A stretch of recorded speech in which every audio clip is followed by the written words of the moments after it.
So the Bulldog basketball team had a really good two-game winning streak against State and Wyoming. It's easily the best weekend conference play the Bulldogs have had on the Wahlberg. It's the first time they've beaten two competent level programs in league play. Colorado State, of course, went to the NCAAs last year. They won the Mountain West Conference Tournament. And the Bulldogs defeated them 79-63 over Colorado State. Like our game this year, the Bulldogs built a lead for halftime. They were like, it was pretty good. I'm trying to remember exactly what it was. It was like, I don't know, 32-18, something like that. It was 14-point half-point lead. Very similar to what the Bulldogs have had numerous times this year. The Rams rallied back to push this game to make it tied with 5 minutes later in the second half. After a 72 run, and they were tied 41-41. However, unlike past losses, the Bulldogs did not let the Rams come back. That was something I felt was very significant. Right after that, the Bulldogs went on a 7-0 run. Gorey had led it by Gorey and Manny. Three-pointer to get a 48-41 lead. Rams never came in 5 points the rest of the way. We sunk 16 consecutive free throws in the first half. Heidenberg, I think, broke the long-time school record of Rod Higgins with 28 straight free throws. He's like 52 of 49 for the year. So it was a very significant win in the sense that you beat a team you knew you could beat at home. And you got punched again, but this time you held on for the win. Our Bulldogs that had a good day. Gorey had 14 points, 9 rebounds, 4 assists. Douglas, 12 points in his first start. Jackson, 8 points, 12 rebounds. Collins, 7 points, 5 assists, 31 minutes played. So it was an overall good day for all the Bulldogs. I would say that the Bulldogs still hit or miss in the deep point. They were 8 of 20, 40%. And they had to follow it up with a win against the Cowboys. And they did. It was a slugfest. And let me say this right now.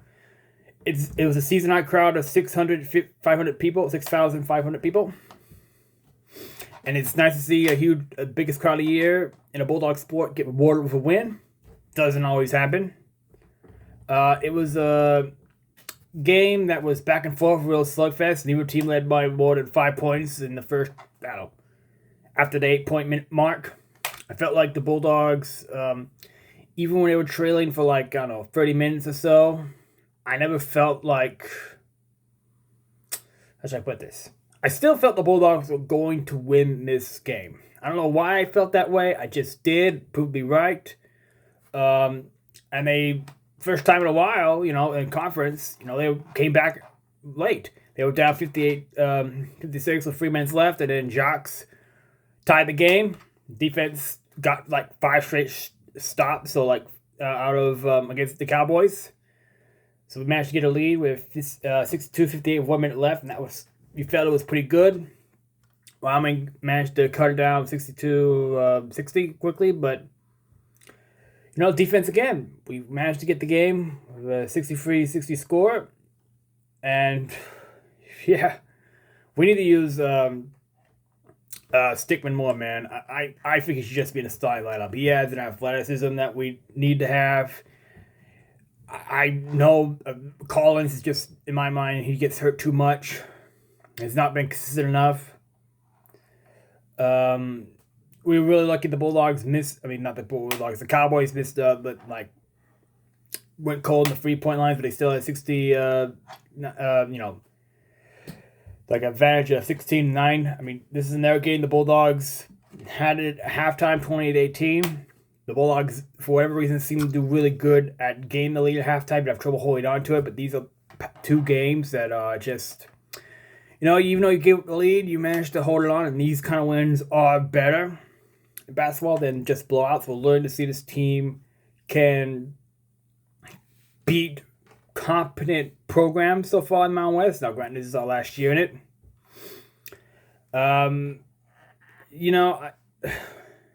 We'll find out more about this team and how they're really doing against New Mexico.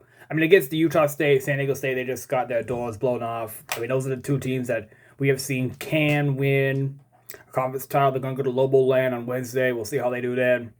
Then this Saturday, they host Grand Canyon University, and the only home time you'll face these guys is conference mates.